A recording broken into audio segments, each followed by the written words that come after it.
আসুন 1 মিনিটের জন্য আপনার মনটা ভালো করে দেই।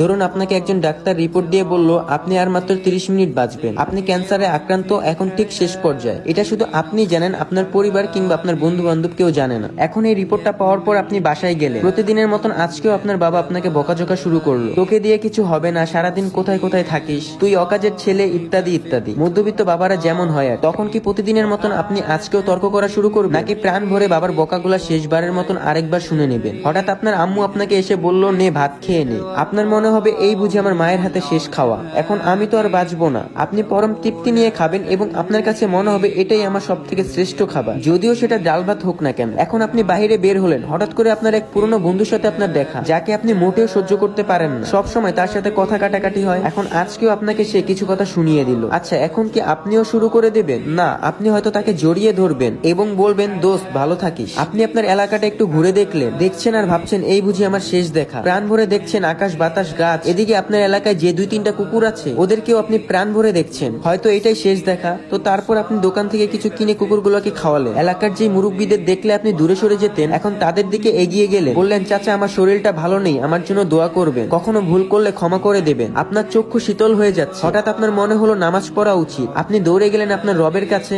আজ আর কোনো দুনিয়াবি চাওয়া না, শুধুমাত্র ক্ষমা ভিক্ষা চাইলেন। আপনি যা দেখছেন তাই ভালো লাগছে, সবকিছুই অসাধারণ। শিশির কত সুন্দর, দুপুর সুন্দর, বিকেল সুন্দর, রাত সুন্দর, বাতাস সুন্দর, জগৎ সুন্দর, মানুষগুলোও সুন্দর, কুকুরগুলোও সুন্দর, সব সুন্দর, কিন্তু আমি থাকবো না। দেখেছেন সবকিছু আপনার ভালো লাগছিল এতক্ষণ, এর কারণ আপনার মধ্যে এতক্ষণ কোনো ইগো ছিল না। আর ইগো না থাকা মানুষ পৃথিবীর সব থেকে সুখী মানুষ। আর আমরা মানুষ কখনো মৃত্যুর কথা ভাবতেও চাই না। সো গাইস, আসসালামু আলাইকুম। আজকের গল্পটা এইটুকুই ছিল। আশা করি আজকের গল্পটা আপনাদের কাছে ভালো লেগেছে। যদি আজকের এই গল্পটা থেকে কিছু একটা শিখতে পারেন তাহলে অবশ্যই ভিডিওটাতে একটা লাইক করে দিবেন এবং কি চ্যানেলটাতে নতুন হয়ে থাকলে চ্যানেলটা সাবস্ক্রাইব করে দিবেন। তো দেখা হচ্ছে নেক্সট কোনো একটা গল্প নিয়ে। আল্লাহ হাফেজ।